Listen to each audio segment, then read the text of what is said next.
आपण जर बघितलं तर भारतीय जनता पक्षावर त्यांनी आरोप केला की तुम्ही काय केलं।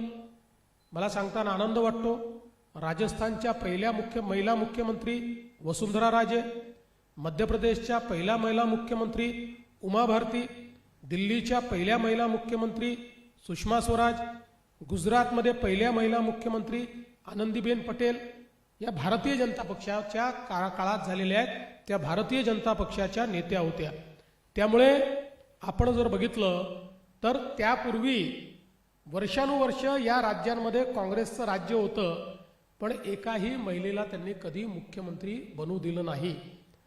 म्हणून आज एक गोष्ट निश्चित आहे की हे जे पक्ष आहेत यांच्याकडे कुठलाही प्रतिवाद नाही।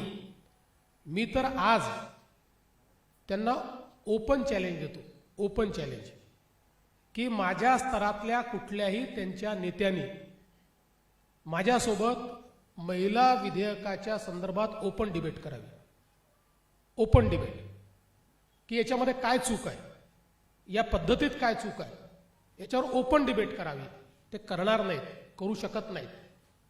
केवळ मुजोरी करायची आणि पळून जायचं, हे जे काही यांनी सुरू केलेलं आहे याच्या विरुद्ध देशभरात आणि महाराष्ट्रात आता महिलांचं एकत्रीकरण आम्ही करणार आहोत।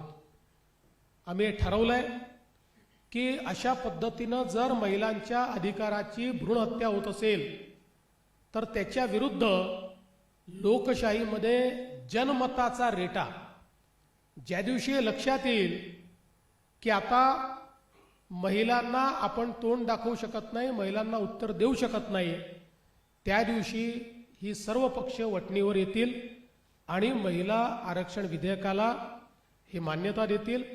आणि म्हणून आम्ही महायुतीतले सगळे पक्ष आपापल्या परीने या संदर्भात जनमत एकत्रित करण्याचं काम करू, महिलांना संघटित करण्याचं काम करू। महाराष्ट्रातनं 1 कोटी महिलांच्या सह्या या आम्ही गोळा करणार आहोत या बिलाच्या समर्थनार्थ। त्यासोबत तालुका स्तरापर्यंत मोठ्या प्रमाणात जनजागृती करणार आहोत।